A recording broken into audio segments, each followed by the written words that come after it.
بسم اللہ الرحمن الرحیم۔ السلام علیکم۔ کیپٹل ٹاک میں خوش آمدید۔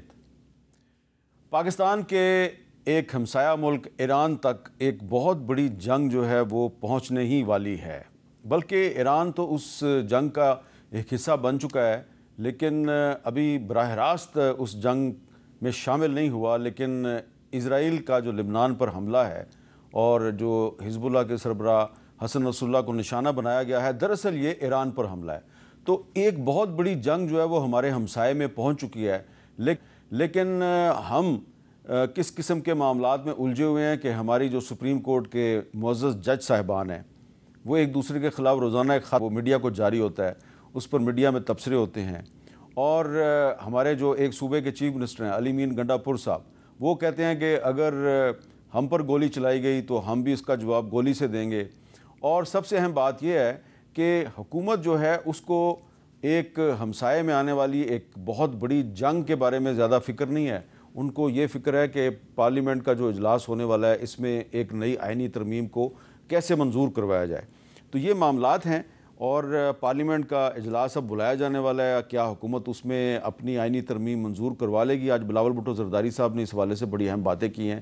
تو آج ہم نے اپنے پروگرام میں دعوت دی ہے جناب بیرسٹر گور علی خان صاحب کو، جو پاکستان تحریک انصاف کے چیئرمین ہیں۔ بیرسٹر صاحب، بہت سے معاملات ہیں، آپ سے میں نے ان پہ بات کرنی ہے، لیکن اگر آپ برا نہ منائیں تو میں سب سے پہلے آپ سے یہ پوچھنا چاہوں گا کہ ہر دوسرے تیسرے ہفتے آپ کے خلاف ایک خبر چلتی ہے کہ بیرسٹر صاحب کو پاکستان تحریک انصاف کی سربراہی سے فارغ کیا جا رہا ہے۔ آج بھی دوپہر کو خبر چل رہی تھی، میرے سامنے بھی کچھ رپورٹرز ایک دوسرے سے کہہ رہے ہیں بیرسٹر صاحب کی چھٹی ہونے والی ہے، او خان صاحب نے کہہ دیا ہے۔ وہ تو پھر جب خان صاحب کے قریب جو لوگ ہیں وہ جب ان کا بیان جاری کرتے ہیں تو اس میں صورتحال کچھ اور ہوتی ہے۔ یہ خبر آپ کی پارٹی کے اندر سے چلتی ہے یا کوئی باہر سے چلاتا ہے؟ میر صاحب تھینک یو۔ سب سے پہلی بات تو یہ ہے کہ پارٹی کی چیئرمین شپ میرے پاس خان صاحب کی امانت ہے، اور میں نے کہا اس وقت تک رہوں گا جب تک خان صاحب کا اعتماد ہے اور جب تک وہ اندر ہے۔ اس کے ہر جو فیصلہ ہوتا ہے وہ ہمیں قبول ہے، جس وقت بھی وہ کر دے۔ لیکن یہ ساری جو خبریں جس طریقے سے آج مجھے بھی بڑا افسوس کے ساتھ کہنا پڑتا ہے کہ آج ہمیں ایکسپلینیشن دینی پڑی اور ہمیں انفارمیشن سیکرٹری صاحب نے اسٹیٹمنٹ دینی پڑی میرے بارے میں جو خبر چل رہی تھی، اور علی امین صاحب گنڈا پور کے بارے میں کہ خان صاحب نے اس طرح کے الفاظ کا اظہار کیا ہے۔ یہ روٹین میں کون لوگ کرتے ہیں میر صاحب؟ جس طرح آپ نے فرمایا ہر 2 ہفتے کے بعد ہمارا جو انٹرا پارٹیز الیکشن ہے اس کا کیس فکسڈ ہے 2 تاریخ کے لیے۔ جب ہمارا الیکشن قریب آ جاتا ہے، کوئی بات آ جاتی ہے، تو لوگ یہ امپریشن دینے کے لیے کہ اب اس کا جو سرٹیفکیٹ ہے یا اس کا دستخط ہے یا اس کا اسٹیٹس ہے اس کو ڈسپیوٹ کرو۔ ہمارا انٹرا پارٹیز الیکشن کا کیس الیکشن کمیشن میں پرسوں لگا ہوا ہے، اچھا، 2 تاریخ کے لیے لگا ہوا ہے۔ تو یہ خبریں جب آپ کے خلاف افواہ پھیلتی ہے تو افواہ پھیلتی ہے، اس پہ کیس پہ اثر پڑتا ہے کہ اگر چیئرمین، اس کی ریزن یہی ہے کہ سپریم کورٹ نے ایک ججمنٹ دی ہے اور ہمیں کہا ہے کہ آپ نے پارٹی چلانی ہے 2019 کی کنسٹیٹیوشن کے مطابق، اور اس کنسٹیٹیوشن کے مطابق چیئرمین اگر ریزائن بھی کرے تو کوئی اور بندہ اپوائنٹ نہیں ہو سکتا، اور اگر یہ پارٹی وداؤٹ چیئرمین رہے گی تو ہمیں کچھ بھی نہیں ملے گا، نہ ریزرو سیٹیں ملے گی، نہ سرٹیفکیٹ ملے گا، نہ ہمارے۔ تو یہ کوشش یہ کی جا رہی ہوتی ہے کہ کوئی ایسی افواہ پھیلاؤ، لوگوں کو توجہ ہٹاؤ۔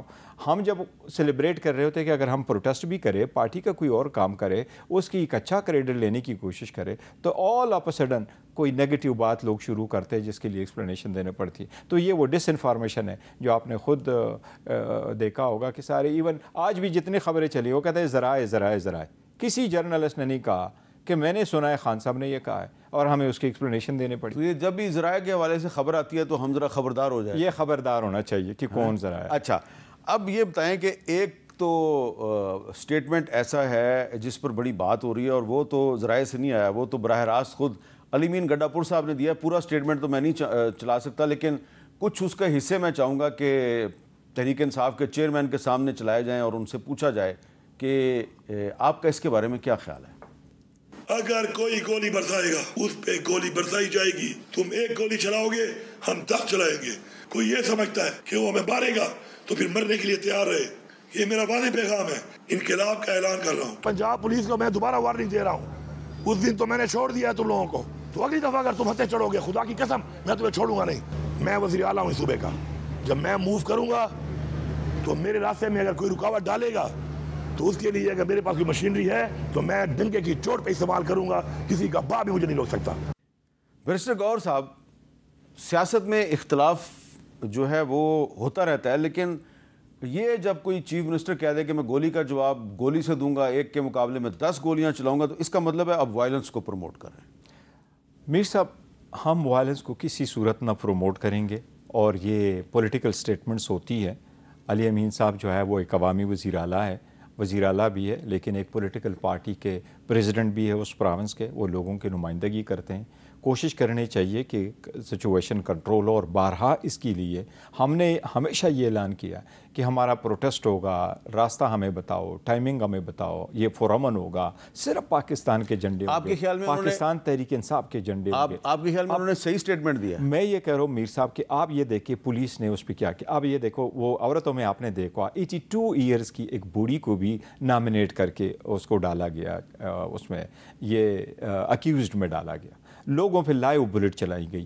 ہم گارنٹی کر کے کہتے ہیں کہ اگر اجازت ہمیں ملتی، ہمیں وہاں تک جانے دیتا، تو ہم یہ ثابت کرنا چاہتے ہیں کہ کس قدر پرامن طریقے سے یہ لوگ آتے ہیں اور کس طریقے پرامن طریقے سے یہ لوگ جاتے ہیں۔ آپ ہماری ٹولیاں دیکھیں، ان ٹولیوں میں زیادہ تر آپ کو ملے گی وہ عورتیں ہیں، بچے ہیں اور فیملیز آئی ہے۔ اگر 82 ایئرز اولڈ وومن اس میں شرکت کر رہی ہے، تو ہم یہ ثابت کرنا چاہتے ہیں، ان کو بتانا چاہتے ہیں، عوام کو بتانا چاہتے ہیں کہ 27 سال سٹرگل خان صاحب نے کی ہے، اس کا نام تحریک انصاف رکھا ہے۔ تو ہم تو جب آئے ہیں تو ہم چاہتے ہیں کہ وہ جو وائلنس ہے وہ پروموٹ نہ ہو، بلکہ ایک اچھا میسج عوام کو جائے، اس کے لیے نکلے ہوئے۔ لیکن آج جو خان صاحب نے یہ ایک سٹیٹمنٹ جاری کیا جی، ان کے بہاف پہ پارٹی نے ایک سٹیٹمنٹ جاری کیا، آپ نے بھی دیکھا ہوگا، تو اس میں خان صاحب نے کہا علی امین گنڈا پور نے بڑا زبردست بیان دیا ہے، اس کے بیان کی مکمل تائید کرتا ہوں۔ جس معاشرے سے انصاف اٹھ جاتا ہے تو پھر معاملہ انقلاب کی جانب جاتا ہے۔ میری بیوی 15 ماہ سے جیل میں ہے، کسی کے دل میں جیل جانے کا ڈر نہیں ہونا چاہیے۔ جیل مجھے نہیں توڑ سکی تو آپ نے بھی نہیں گھبرانا۔ ہم 2 اکتوبر کو میاں والی، فیصل آباد اور بھاورپور میں، 4 اکتوبر کو اسلام آباد میں، اور 5 اکتوبر کو لاہور میں مینار پاکستان میں احتجاج کریں گے۔ تو 4 اکتوبر کو ڈی چوک میں احتجاج کی کال دے دیا جی عمران خان صاحب نے، اور علی امین گنڈا پور سے کہا کہ تم 4 اکتوبر کو ڈی چوک اسلام آباد میں بھی جاؤ گے۔ تو بیرسٹر صاحب، خان صاحب نے تو انڈورس کر دیا علی امین گنڈا پور کو، تو پھر آپ کے پاس تو کوئی چارہ کار نہیں ہے؟ نہیں میر صاحب، ہم جو احتجاج کا پورا ایک پلان دیتے ہیں، احتجاج کا پلان کا ہرگز یہ مطلب نہیں ہے کہ ہم چڑھائی کر رہے ہیں، ہم لوگوں سے لڑا رہے ہیں، صبح کو ساتھ لڑا رہے ہیں۔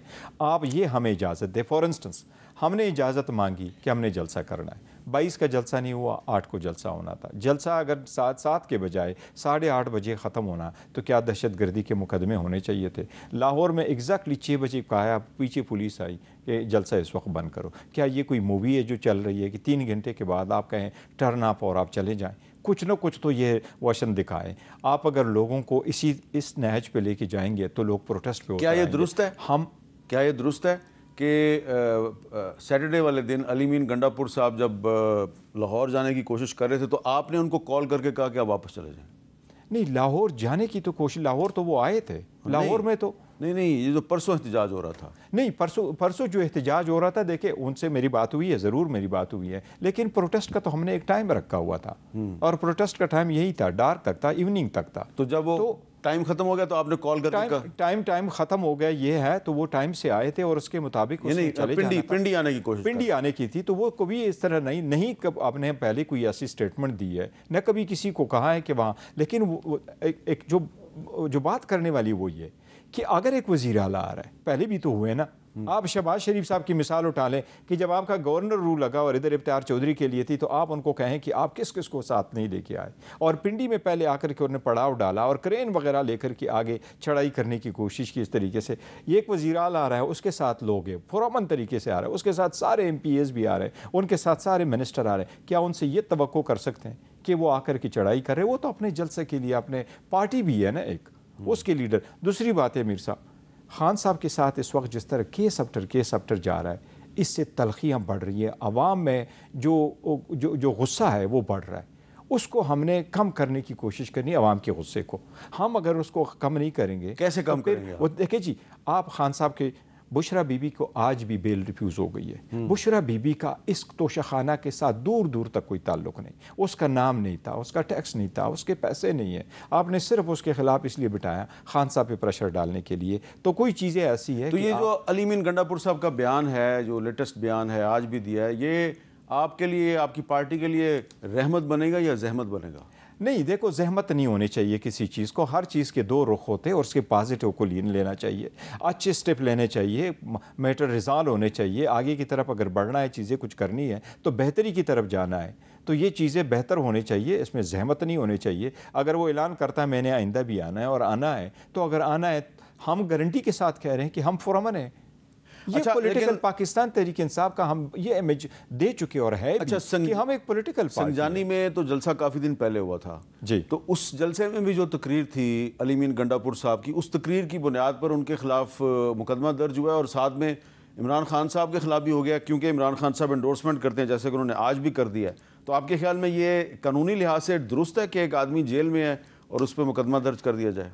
یہ اس قانونی اس سے بھی غلط ہے, لیکن سیاست میں ان چیزوں کو آپ اس طرح نہیں لیتے. میر صاحب یہاں پر کتنی زیادہ شیلنگ ہوئی, کتنی زیادہ پروٹیسٹ ہوئے آپ کے سامنے. مشرف صاحب کے دور میں کیا 2 پرچے رجسٹر ہوئے لوگوں کے اوپر, لوگ نکل آتے ہیں. سم ٹائم پورے دنیا میں ایسا ہوتا ہے, انڈیا کی مثال ہے, امریکہ کی مثال ہے, بنگلہ دیش کی مثال ہے, ایون سری لنکا میں آپ دیکھیں لوگ نکل آتے ہیں, فراسٹریٹ ہو جاتے ہیں, سرکار ان کو راستہ دے دیتی ہے. اگر لوگ قانون کو ہاتھ میں لے کر کے کچھ کرتے ہیں تو آپ اس کو ڈسپرس کرنے کی کوشش کرتے ہیں, لیکن اس طریقے سے. اب 4 اکتوبر کو یہ ڈی چوک اسلام آباد میں آئیں گے آپ؟ ڈی چوک میں خان صاحب نے اناؤنس کیا ہے انشاءاللہ تعالی. اور 5 اکتوبر کو لاہور کیسے جائیں گے؟ انشاءاللہ تعالی پاکستان تحریک انصاف کے بڑے زبردست ورکر لاہور کے لوگ کریں گے. لیکن ایک چیز آپ کو میر صاحب بار بار کہہ رہا ہوں, ادھر بھی بڑا پرامن ہوگا, ادھر بھی پرامن ہوگا. اچھا, اب یہ بتائیں کہ آپ کو یقین ہے کہ یہ جو حکومت آئینی پیکج دوبارہ لانے کی کوشش کر رہی ہے تو یہ اسی مہینے کے اگلے 2 یا 3 ہفتے تک یہ منظور ہو جائے گا؟ میر صاحب آئینی ترمیم جس طریقے سے یہ لے کے آ رہے, فار انسٹنس یہ ایک آئیڈیا انہوں نے جو کنسیو کیا, جس طرح بلاول صاحب کہہ رہے ہیں کہ یہ ہمارے چارٹر آف ڈیموکریسی میں تھا اور اس وقت تھا اور ہمارا منصور میں ہے, شاید وہ مس کنسیوڈ کیا تھا اس وقت, اور 18 سال پہلے انہوں نے کنسیو کیا تھا, اس وقت میں کیا تھا جب LFO چل رہا تھا, مشرف صاحب کا دور تھا, پریزیڈنشل فارم آف گورنمنٹ ہے. موجودہ دور میں اس کی کوئی وہ نہیں ہو سکتی کہ آپ سپریم کورٹ کو ڈسٹرکٹ جج بنائے اور کارنیلیس اور رستم سدوا صاحب جیسے ججز کی ججمنٹ کو آپ ڈسٹرکٹ جج کے بلاور کے لے کے آئے اور ایک کنسٹیٹیوشنل کورٹ سیٹ اپ کر لے جس میں ہینڈ پک ججز کو بٹھائے, اور وہ بھی ججز جو صرف پرائم منسٹر ان کو بنائے گا. اور 15 سال کے MNAs انٹیکٹ ہیں, ہمارے MNAs انٹیکٹ ہیں, ہم کوشش کر رہے ہیں, کچھ لوگوں کے ساتھ ہم وہ کر رہے ہیں, لیکن الحمدللہ انشاءاللہ at the end of the day وہ ہمارے ساتھ انٹیکٹ. 2 MNAs آپ کے کانٹیکٹ میں نہیں ہیں؟ کچھ MNAs ایسے ہیں, لیکن میر صاحب ایک چیز آپ کو بتاؤں, کنسٹیٹیوشنل کورٹ آپ کے پاس انفارمیشن آلموسٹ ایکوریٹ ہوتی ہے, لیکن میں کہوں کنسٹیٹیوشنل امینڈمنٹ کرنے کے لیے میر صاحب کبھی بھی کسی ملک کے پاس 2/3 میجارٹی نہیں ہوا کرتی اگر آپ نے امینڈمنٹ کرنی ہے. ٹھیک ہے, انڈیا میں 57, 62, 71 اور 84 کے بعد کسی حکومت کے پاس 2/3 میجارٹی نہیں رہی. 105 آئینی ترامیم کیے, 85 تک انہوں نے 52 آئینی ترامیم کیے تھے, 85 کے بعد انہوں نے 53 آئینی ترامیم کیے, ان کے پاس کوئی 2/3 میجارٹی نہیں تھی. پاکستان میں 17 امینڈمنٹ ہوئی, 18th amendment, 21st 25th amendment ہوئی, اسی وقت کی حکومت. تو مولانا فضل الرحمان صاحب آپ کے ساتھ ہیں؟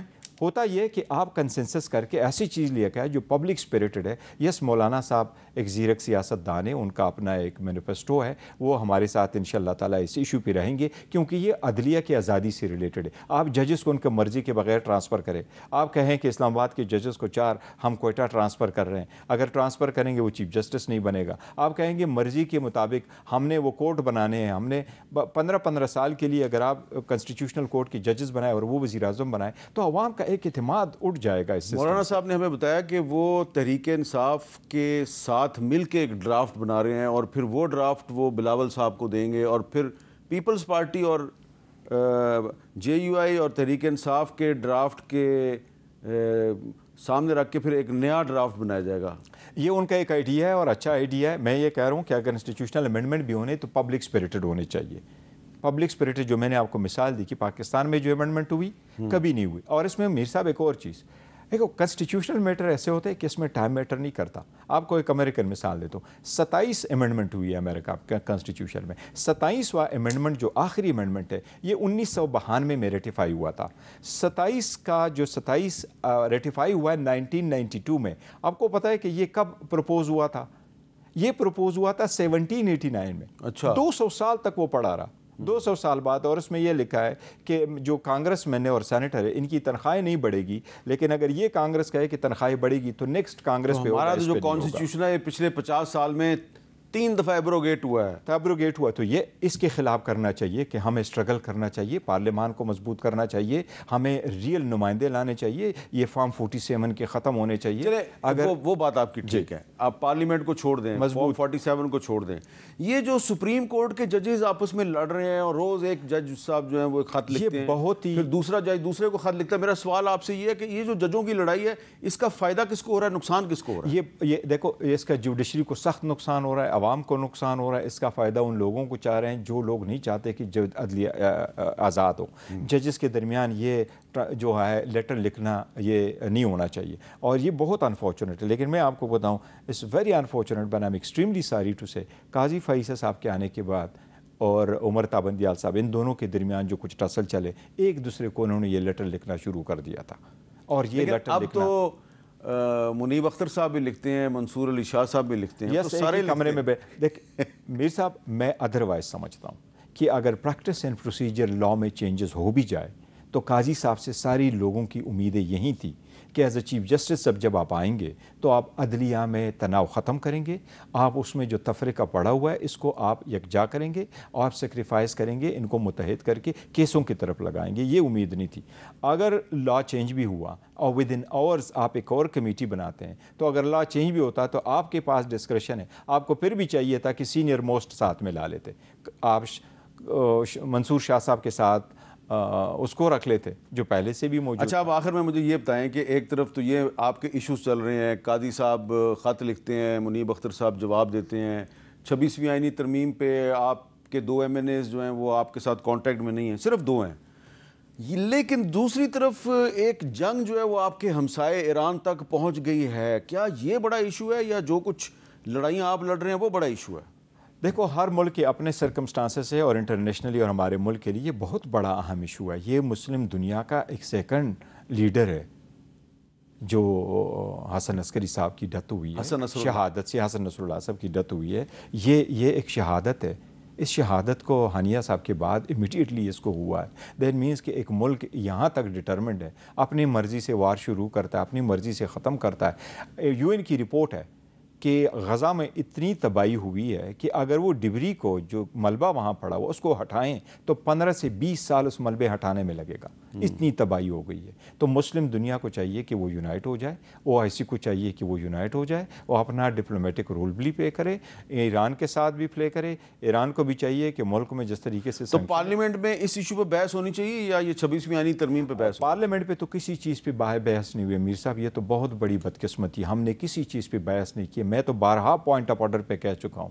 وزیر اعظم نے, وزیر داخلہ نے, وزیر فارن منسٹر نے, ڈپٹی پرائم منسٹر نے کبھی بھی کوئی سٹیٹمنٹ نہیں, چاہے وہ ایران ہے, چاہے وہ سعودی عربیہ سے تھا, چاہے وہ ہانیہ صاحب, کوئی ناٹ اے سنگل ون. ہم نے تو یہاں تک کمٹ کیا تھا کہ پاکستان کی خاطر اگر آپ APC بلائیں گے ہم آپ کے ساتھ شرکت کریں گے. آپ نے CPEC پہ بلا لیا, ہم نے آپ کے ساتھ شرکت کی. اگر آپ کے پاکستان کے فرینڈلی ممالک کے سربراہان آئیں گے ہم آپ کے ساتھ ہوں گے. لیکن حکومت اس طرف توجہ نہیں دے رہی. ساری توجہ اس بات پہ ہے کہ PTI کو توڑو, PTI کے لوگوں کو توڑو. میں تو بڑا حیران ہوں. میں نے پہلی مرتبہ جب اسپیشل کمیٹی بنی تو میں نے خورشید شاہ صاحب کے نوٹس میں لے کے آیا کہ ہمارا ایک MNA مسنگ ہے. پھر نیکسٹ دن کو کہا 4 اور مسنگ ہے. ہی couldn't do anything. لیکن اب تو 4 کی بجائے صرف 2 MNAs آپ کے میر صاحب, کوئی جیتے کوئی ہارے, پارلیمنٹ ہر صورت جیتے, اور یہ پارلیمنٹ کی ہار ہوگی اگر آپ لوگوں کو توڑ کے اسی طرح سے ووٹ لیں گے. یہ میں سمجھتا ہوں. بھٹو صاحب نے ایک ترمیم کروائی تھی, وہ آرٹیکل 96 تھا, اور بھٹو صاحب نے یہ کہا تھا کہ اگر ایک پارٹی کا ورکر دوسروں کو ووٹ دے دے, پارٹی کا MNA یا پارٹی کا MP یہ ووٹ دے دے تو وہ کاؤنٹ نہیں ہوگا. اسی سے آپ یہ ضمیر فروشی ختم کریں گے. اس سے ہم یہ جو منڈیاں, لیکن جو آپ کا ایک MNA جس کے ساتھ آپ کا رابطہ نہیں ہے وہ تو انڈیپینڈنٹ جیتا ہے. وہ بالکل انڈیپینڈنٹ جیتا ہے, لیکن ہمارے ساتھ ہو گئے. انشاءاللہ تعالی ہمیں امید ہے کہ وہ بالکل وہ اگر کانٹیکٹ آپ کا ہو گیا تو آپ کے ساتھ آ جائے گا. ہمارے ساتھ کچھ نہ کچھ کانٹیکٹ ہے, لیکن ہمارے ساتھ امید ہے ہمیں کہ آ جائے گا انشاءاللہ. چلیں, نہ آپ نام لے رہے ہیں نہ میں نام لیتا ہوں. بہت بہت شکریہ بیرسٹر گور صاحب. اور ایک ہم بریک لیتے ہیں, اور بریک کے بعد ہم جو خطے میں تیزی سے تبدیل ہوتی ہوئی صورتحال ہے اس کے جو پاکستان پہ اثرات ہیں اس کے بارے میں بات کریں گے ایک نئے مہمان کے ساتھ جن کی انٹرنیشنل پالیٹکس پہ بہت گہری نظر. Thank you sir.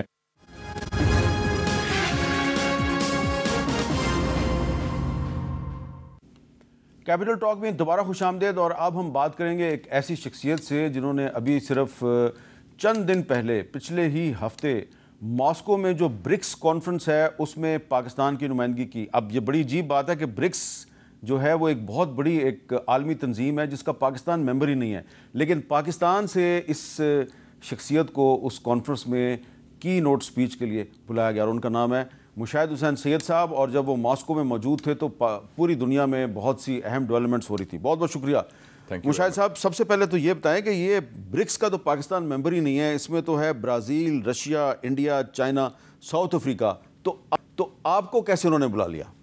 میں چونکہ میرا ویو ہے کہ ایک متبادل ورلڈ آرڈر پیدا ہو رہا ہے, اس میں برکس ہو یا شنگھائی کوآپریشن آرگنائزیشن ہو, تو میں برکس کا حمایتی ہوں. اور بلکہ میں نے دباؤ ڈالا تھا پچھلے سال فارن آفس کو, تو فائنلی انہوں نے اپلیکیشن دے دی ہے. ایران نے جوائن کر لیا ہے, سعودی عربیہ نے جوائن کر لیا ہے, یو اے ای نے جوائن کر لیا ہے, مصر نے کر لیا ہے برکس کو. تو ہم پیچھے رہ گئے ہیں, اب ہم اپلائی کر دیا. اچھا, ہم نے بھی اپلائی کر دیا. کیوں میں کھڑے ہیں تو میں ذرا دھکا دینے کی کوشش کر رہا ہوں ذاتی طور پر. مجھے as a personal capacity invite کیا تھا رشیا کی طرف سے اور چائنا کی طرف سے. اچھا, اب یہ بتائیں کہ رشیا اور چائنا وہ چند دنیا کے ممالک ہیں جو کہ ایران کے ساتھ بھی ان کے اچھے تعلقات ہیں اور انہوں نے برکس میں اس کو شامل بھی کر لیا ہے, اور یہ وہ دنیا کے چند ممالک ہیں جو کہ حزب اللہ کو ٹیررسٹ نہیں سمجھتے. بالکل نہیں سمجھتے. ٹھیک ہے, اب یہ بتائیں کہ حزب اللہ کے سربراہ حسن نصر اللہ صاحب کو بیروت میں ٹارگٹ کیا گیا, اس سے پہلے اسماعیل ہانیہ صاحب کو تہران میں ٹارگٹ کیا گیا. کیا آپ سمجھتے ہیں کہ ایک بہت بڑی جنگ جو ہے وہ پاکستان کے ہمسائے میں داخل ہو چکی ہے یا ہونے والی ہے, اور ہمیں کیا کرنا چاہیے؟ ایک تو ہے کہ یہ بہت بڑا سانحہ ہوا ہے. سید حسن نصر اللہ صاحب میں سمجھتا ہوں ایک مجاہد تھے اور ایک حریت پسند, اور یہ مسلم امہ کے لیے, مسلم دنیا کے لیے پچھلے 50 سالوں میں کنگ فیصل شہید کے بعد, جو سعودی عربیہ کے عظیم رہنما تھے جنہوں نے اسلامک کانفرنس بھی کرائی تھی بھٹو صاحب سے مل کے 1974 میں, اور 73 کی جنگ میں تیل بند کر دیا تھا امریکہ کو کہ بطور سزا کہ آپ اسرائیل کے حمایتی ہیں, اس کے بعد یہ سب سے بڑا سانحہ ہے. اور دوسری بات یہ ہے کہ یہ اسرائیل کو ویسے مہنگا پڑے گا, کیونکہ اب ہماری زندگی میں امن نہیں اس خطے میں آئے گا. فلسطینی قوم بھی تیار ہے, لبنانی قوم بھی ہے مزاحمت کے لیے پوری طرح, اور اس میں سمجھتا ہوں ایک اور خلیج بھی آ گئی ہے مغرب کی اور مسلمانوں کی, کیونکہ اس کے پیچھے امریکہ بھی میں سمجھتا ہوں کہ ان کی امریکہ جو ہے وہ جنرل قاسم سلیمانی کو تو ٹارگٹ کرنے میں براہ راست ملوث تھا, لیکن اس میں کیا ایویڈنس ہے کہ حسن نصر اللہ کی شہادت میں بھی اس کا کردار ہے؟ میں سمجھتا ہوں کہ امریکہ میں بھی ایک قسم کا اس وقت ایک ہائیبرڈ سسٹم چل رہا ہے. اچھا, میرے خیال میں شاید پاکستانی ماڈل ان کو پسند آ گیا ہے, انہوں نے امپورٹ کر لیا. دیکھیں نا, بائیڈن کو نکالا ہے انہوں نے سافٹ کو کے ذریعے, کو ہوا ہے باقاعدہ, آپ کو بتا دوں. اچھا, بائیڈن کو نکال دیا ہے. ہاں, بائیڈن فارغ ہو گیا. سافٹ کو کیا ہے American security establishment, democratic party نے, کیونکہ ان کو خوف ہے کہ ایک ٹرمپ نہ واپس آ جائے. اچھا, تو ٹرمپ کی مخالفت میں, اس خوف میں, اچھا وہ وہاں پہ ٹرمپ کو روکنے کی کوشش کر رہی ہے سیکیورٹی اسٹیبلشمنٹ. ہاں جی, CIA, پینٹاگون, ڈیموکریٹک پارٹی اور جتنے بھی. تو آپ کا کیا خیال ہے کہ وہ ٹرمپ کو روک لیں گے؟ نہیں, فی الحال تو ناکام ہے. اچھا, کیونکہ ٹرمپ کی بہت سپورٹ ہے. آپ امریکہ کی بات کریں یا کسی اور جگہ کی بات؟ میں تو امریکہ کی بات کر رہا ہوں, میں بہت دور بات کر رہا ہوں, میں بہت دور بات کر رہا ہوں. تو وہ اس حوالے سے یہ ایک بڑے واضح ہو گیا کہ اس وقت Trump, Biden is an acting president, acting in the sense جو ایکٹنگ کرتا ہے, حکومت چلا رہی ہے ان کی CIA اور پینٹاگون اور اسٹیٹ ڈپارٹمنٹ کا سپوکس. آپ نے کہا کہ حسن نصر اللہ کی شہادت اسرائیل کو بڑی مہنگی پڑے گی. دیکھیں, جنرل قاسم سلیمانی شہید ہوئے, اسماعیل ہانیہ کو ایران میں ٹارگٹ کیا گیا, حسن نصر اللہ کو بھی شہید کر دیا گیا. میں بھی کہوں گا کہ جی یہ بڑا مہنگا پڑے گا اسرائیل کو, لیکن گراؤنڈ ریالٹی تو یہ ہے کہ اسرائیل ایک ایک کر کے اپنے تمام دشمنوں کو راستے سے ہٹاتا جا رہا ہے. میر صاحب, آپ خود اسٹوڈنٹ ہیں ہسٹری کے. 1988 میں ابو جہاد جو لیڈر تھا, نمبر 2 تھا یاسر عرفات کو, اس کو ٹیونس جا کے شہید کیا. اس کے بعد میں عرفات صاحب کو ملا تھا ٹیونس جا کے, اور میں نے ان کا گھر بھی دیکھا جہاں اسرائیلی بائی سمندر سے آئے تھے. PLO الفتح ختم ہوا 1988. 1992 میں سید عباس موسوی حزب اللہ کے لیڈر تھے, ان کو راکٹ سے مارا تھا انہوں نے, ہیلی کاپٹر سے 1992 میں. اس کے بعد ایک 31 سال کا نوجوان تھا, اس کا نام تھا سید حسن نصر اللہ, وہ بن گیا. ٹھیک ہے جی. 2004 میں شیخ احمد یاسین, ان کو جو حماس کے لیڈر, ان کو بھی ہیلی کاپٹر سے مارا. یہ 3 کلنگز کی ہیں اسرائیلی اسٹیٹ ٹیررزم نے. کیا اس سے یہ ختم ہوئی یہ موومنٹ؟ یہ ایک آئیڈیا ہے جو دلوں میں ہے, یہ ختم نہیں ہو سکتا. یہ تو جدوجہد, آپ برہان مظفر وانی کو شہید کر کے کشمیری جدوجہد ختم کر سکتے ہیں آپ؟ یہ تو بڑی اہم خیالی ہے. اب اسرائیل کو اس لیے مہنگا پڑے گا کہ یہ نہ ختم ہونے والی جنگ شروع ہو گئی ہے اس خطے میں, یہ ختم نہیں ہو. یہ جنگ جو ہے اگر ایران تک پھیلتی ہے تو یہ ایران سے پاکستان تک آئے گی یا نہیں آئے گی؟ نہیں, میں سمجھتا ہوں کہ ایران بڑا ہوشیاری سے کم کر رہا ہے. اس وقت انہوں نے ٹریپ لے کیا ہے, امریکنوں نے اور اسرائیل نے, جو صدام کو پھنسایا تھا کہ تم جنگ کر دو. جنگ سے ان کا چاہیں گے کہ ایران کا 1990 والی بات, ہمیں 1990 والا, جب یہ نا وہ ان کی ایمبیسڈر ملی تھی گلسپی 26 جولائی, جب اسلم بیگ صاحب بھی کہتے تھے کہ وہ صدام حسین مسلمانوں کا ہیرو ہے. ایگزیکٹلی. تو وہ صدام کو غلط فہمی ہوگی, وہ ٹریپ میں آ گیا. ایران کو یہ پتہ ہے کہ جنگ نہیں کرنی, کیونکہ 30,000 امریکن فوج اس کو مشرقی وسطیٰ میں ہے. Aircraft carrier Roosevelt, Ford ادھر موجود ہیں. اسرائیل وہ چاہتے ہیں کہ اس اسلامی انقلاب کا تیا پانچا کریں. وہ ٹریپ میں نہیں آئیں گے ایرانی ہیں, میرا نہیں خیال کہ آئیں گے, اور وہ حکمت سے کام. اگر وہ ٹریپ میں نہیں آئیں گے تو اسرائیل جو ہے وہ باری باری کبھی تہران میں, کبھی بیروت میں, کبھی بغداد میں. اسرائیل از آؤٹ نمبرڈ, چھوٹی سی ایک انکلیو بن گیا ہے, اس کے ارد گرد سارے اس کے دشمن ہیں. کتنے لوگ ماریں گے؟ لیکن اس وقت تو دیکھیں مشاہد صاحب, آپ مانیں کہ اس وقت تو اسرائیل مار رہا ہے. یہ میں سمجھتا ہوں کہ یہ ایک بہت بڑا سانیہ ہوا ہے, اس لیے میں نے کہا کہ 50 سالوں میں بہت بڑا سانیہ ہوا ہے. ایک قسم کا سمجھ لیں کہ ان کا 71 ہوا ہے, 1971 جو سانیہ ہوا تھا, کہ اتنا سخت ہوا ہے. لیکن پاکستان کا بھی ہم نے کیا کیا تھا, بم بھی بنایا, ہم نے ریکور بھی کیا. لیکن پاکستان میں اور لبنان میں بہت فرق ہے. نہیں, میں بات کر رہا ہوں اوور آل جو ایکسس آف ریزسٹنس ہے. اچھا, ایکسس آف ریزسٹنس میں ویسے تو حسن نصر اللہ صاحب نے 2000 میں بھی ساؤتھ لبنان سے اسرائیل کو نکال دیا تھا. آپ خود ادھر موجود تھے, 2006 میں آپ ادھر تھے. 2000 میں نکالا تھا, 2006 میں. یہ واحد عرب لیڈر ہیں شہید جو ہے سید حسن نصر اللہ, جنہوں نے فوجی شکست دی اسرائیل کو. It is a very big thing. اتنی بڑی طاقتیں نہیں کر سکی. اچھا, اب جو ان کی جگہ پہ ان کے نائب آئے ہیں نعیم قاسم صاحب, عبوری سربراہ ہیں حزب اللہ کے, ان کی میں نے کتاب پڑھی ہے. حزب اللہ کافی عرصہ پہلے انہوں نے کتاب لکھی تھی. وہ فدائی حملوں کے بہت بڑے سپورٹر ہیں. بالکل. تو اگر فدائی حملوں سے آپ اسرائیل کو تباہ کر سکتے ہیں, سوسائڈ بامبر کا کیا علاج ہے؟ کوئی علاج ہے؟ اب یہ بھی جو انہوں نے, ٹھیک ہے, لیکن نعیم قاسم صاحب نے سوسائڈ بومبنگ اور فدائی حملے کو ڈیفرینشیٹ کیا. نہیں, میں سوسائڈ بومبنگ میں انگریزی میں کہہ رہا ہوں نا. فدائی حملہ تو ہے کہ وہ آپ آزادی کے لیے اپنی جان دینے کو تیار ہوتے ہیں, وہ سوسائڈ بومبنگ نہیں ہے. میں انگریزی کا اس کا ترجمہ کر رہا تھا. اچھا, تو اس میں اصل جو بندہ وہ ہے جو قاسم سلیمانی کا سمدھی ہے, شاید وہ شفیع الدین صاحب وہ جو ہیں ان کا زیادہ چانس. قاسم سلیمانی کا سمدھی یا حسن نصر اللہ کا؟ نہیں, قاسم سلیمانی کا. اچھا, تو قاسم سلیمانی کا سمدھی جو ہے وہ لبنان کی حزب اللہ کا سربراہ بن جائے گا. مسلم امت تو ایک ہی ہے نا. اس میں تو بھائی چارہ ہے نا, بارڈر, اٹ از بارڈر لیس. تو بارڈرز تو ویسے بنائے, ہم تو کہتے ہیں نا ہمارا کلمہ گو جتنے بھی ہیں وہ ایک ہی ہیں. تو اس سے آپ کو یہ لگتا ہے کہ کہیں لبنان میں دوبارہ خانہ جنگی نہ شروع ہو جائے جیسی کہ پہلے 80s میں ہو سکتی ہے. اسرائیل کروانا چاہے گا. دیکھو, اسرائیل کا اصل میں جو ہے نا حزب اللہ ایک بہانہ ہے, اصل نشانہ ایران ہے. 2 بڑی قوتیں تھیں مسلم ورلڈ کی جو ڈائریکٹلی کنفرنٹ کر رہی تھی اسرائیل کو, ایک عراق اور ایک ایران. عراق کا تو تیا پانچا کر دیا نا انہوں نے 2003 میں, اور تباہ بھی کر دیا, قوت بھی تھی, تیل بھی تھا, سارا کچھ تھا. اور اب یہ ایران, اور اس سے میں سمجھتا ہوں ایک اور چیز ہوگی میر صاحب, 100% شیور ہے کہ Iran will now go for the nuclear bomb. اب وہ کہے گا کہ ہمارا ایک ہی دفاع ہے, we should become a nuclear power. اچھا, آپ کو یاد ہے جو سٹیٹمنٹ دیا تھا غدافی کی بیٹی نے, عائشہ نے, LGS نے, کاش پاکستان کی طرح ہمارے پاس بھی نیوکلیئر بم ہوتا تو میرے والد کا وہ حشر نہ کرتے, یہ انہوں نے کیا تھا. اچھا, یہ اب پاکستان کی طرف آئی گئے ہیں تو اس پہ اب پاکستان کو صورتحال میں کیا کرنا چاہیے, اس پہ بات کریں گے مشاہد حسین سید صاحب کے ساتھ ایک وقفے کے بعد.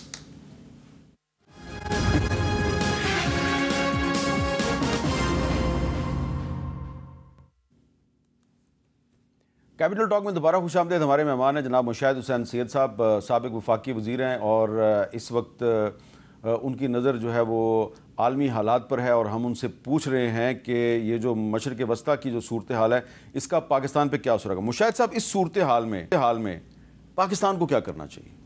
ایک تو یہ بڑی واضح رہے چیز کہ ہماری اس وقت جو موجودہ کشمکش ہے مڈل ایسٹ میں, ہم براہ راست سٹیک ہولڈر نہیں ہیں. اس وقت وہ 3 پلیئرز ہیں, ایران, اسرائیل اور امریکہ ہمارا. لیکن ہمارے جو تعلق, ہمارا لنک, ہمارے جذبات سارے ہیں. ایک امپورٹنٹ بات جو انڈائریکٹ ہے کہ انڈو اسرائیل ایکسس بن گیا ہے. اچھا, اور آج آپ نے ٹویٹ بھی دیکھی ہے اشوک سوین کی, جو پروفیسر ہے, انہوں نے کہا جو پیجرز بیچے تھے, جیسے بم بنے تھے, وہ انڈین ایک بندے نے بھیجے تھے, رنزن جوز, اور اس کے خلاف سرچ وارنٹ ناروے نے ایشو کر دیا آج. اور اس سے پہلے آپ کو یاد ہوگا قطر نے 8 انڈین کی سزائے موت دی تھی کہ یہ اسرائیلی ایجنٹ ہے. لیکن یہ انڈو اسرائیل ایکسس تو بڑا پرانا ہے. جب 1998 میں آپ انفارمیشن منسٹر تھے, پاکستان نے نیوکلیئر دھماکے کرنے کا فیصلہ کیا تھا, تو اس وقت بھی اسرائیل نے پاکستان کی ایٹمی تنصیبات پر حملے کا منصوبہ نہیں بنایا تھا؟ اس کو تو ہم نے کنوے کر دیا تھا ان کو کہ یہ ہمارا جو نیوکلیئر پروگرام ہے, ہمارا جو نیوکلیئر دھماکہ ہے, یہ ساؤتھ ایشیا اسپیسیفک ہے. اس کا مذہب سے کوئی تعلق نہیں. مجھے یاد ہے کہ انڈین جرنل نے مجھے کہا, میں اسپوکس مین تھا, chief spokesman, oh you Pakistanis, you have the Islamic boom.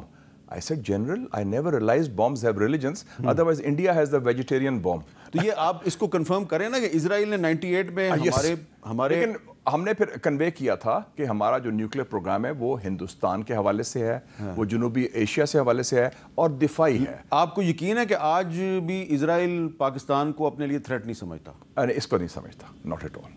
نہیں, ہم نے کوئی اقدامات نہیں کیے, لیکن انڈیا سمجھتا ہے. لبنان سے زیادہ اینٹی اسرائیل مظاہرے تو پاکستان میں ہوتے ہیں. پاکستان کے عوام کے سینٹیمنٹ تو 80 سال پرانے ہیں. قائد اعظم نے کیوں سٹینڈ لیا تھا فلسطین پر, علامہ اقبال نے کیوں سٹینڈ لیا تھا فلسطین پر. یہ تو ہمارے ڈی این اے کا حصہ ہے, فلسطین اور کشمیر. یہ تو ہمارا, بیکاز ہماری ایک پین اسلامسٹ سوچ ہے. اچھا, جو ہمارے پرائم منسٹر شہباز شریف صاحب نے جو یونائیٹڈ نیشنز میں تقریر کی, وہ تو آپ نے سنی ہوگی. میں نے سنی تو نہیں. اچھا, میں کلپ سنا دیتا ہوں جی. مشاہد صاحب کو کلپ سنائیے. کیونکہ میں ٹریول کر رہا تھا ماسکو میں, اور سنائیے جی مشاہد صاحب کو. Israel's genocidal war in Gaza, this is not just a conflict, this is systematic slaughter of innocent people of Palestine. We must work for a durable peace through the two-state nation. Israel's unrelenting bombing of Lebanon has killed over 500 people. Failure to implement UN resolutions has emboldened Israel. It threatens to drag the entire Middle East into a war. آپ مطمئن ہیں اس سے؟ میں مطمئن ہوں. یہ اچھا زوردار سپیچ ہے, اور میں اس میں بھی خوش ہوں کہ انہوں نے برہان مظفر وانی کا ذکر کیا, جو ایک مجاہد تھا. اور ٹو سٹیٹ سولوشن پہ آپ کو کوئی اعتراض نہیں؟ نہیں, 2 اسٹیٹ سولوشن تو ختم ہو گیا نا اب. ہاں, اب ختم ہو گیا. اب تو ختم, وہ تو کیونکہ وہ اسٹیٹڈ پوزیشن ہے, پاکستان کی بھی, سب کی تھی, امریکہ کی بھی تھی. اب تو وہ 2 اسٹیٹ کہاں رہا. اچھا, لیکن وہ تو ایک حفظ ما تقدم آپ کہتے ہیں, وہ پوزیشن لیتے ہیں. لیکن جس طرح جو اسرائیل نے کیا ہے, اسرائیل نے تو کہا نا کہ ہم مانتے ہی نہیں فلسطین. اسرائیل اس کو نہیں مانتا. اسرائیل کی بات کر رہا ہوں. اسرائیل نہیں مانتا. اسرائیل نے خود 2 اسٹیٹ کو دفن کر دیا. کیوں کہتے ہیں 2 اسٹیٹ سولوشن؟ وہ تو ہم نے ایک روایتی پوزیشن میں لی ہوئی ہے. اچھا, یہ بتائیں کہ جو یو این میں جو بھارت کے وزیر خارجہ ہیں, انہوں نے آزاد کشمیر کا ذکر کیا, اس کو ہمیں سیریس لینے کی ضرورت ہے؟ میرے خیال میں سیریس لینا چاہیے. اچھا, کیونکہ ان کی جو میں اس دفعہ سپیچ میں نے دیکھی ہے, اس کے ذرا دھمکی کے مجھے بو آتی ہے, اور اس میں جہریانہ بو آتی ہے. اور اسرائیل کے جو ماڈل ہے وہ ان کے ذہن میں ہے. انہوں نے کہا کہ ہر ایکشن کا کانسیکوینسز ہوں گے, اور ہمیں اس کا تیار رہنا چاہیے, کیونکہ انڈیا اسرائیل ایکسس بہت اسٹرانگ ہے. ایک چیز واضح ہو گئی ہے, اسرائیل نے جو بھی کیا ہے اس کے پیچھے مغرب کی, امریکہ کی آشیرواد تھی, اور وہ آشیرواد ہندوستان کے لیے بھی ہے. Be very clear on that. اچھا, ہاں, اس میں کوئی نہیں. وہ اسپیشل ڈیفنس پارٹنر کا رول دیا ہے انہوں نے, اور اس میں امریکہ کے کچھ لوگوں کو غلط فہمی تھی نا ماضی میں کہ امریکہ ہمیں کچھ دے گا, یا اسرائیل کو تسلیم کر لیں, یہ کر دیں, یا اپیزمنٹ کر لیں مودی کی. یہ پاکستان میں کچھ غلط فہمی تھی. کچھ لوگ خاکی میں بھی, مفتی میں بھی, دونوں میں غلط فہمی تھی. ماضی کی بات کر رہا ہوں میں. شکر ہے اب اسٹریٹجک کلیئرٹی بحال ہو گئی ہے. ہمیں واضح ہونا چاہیے کہ ہمارا دوست کون ہے, دشمن کون میں. چیئرمین ماؤ کہتا تھا کہ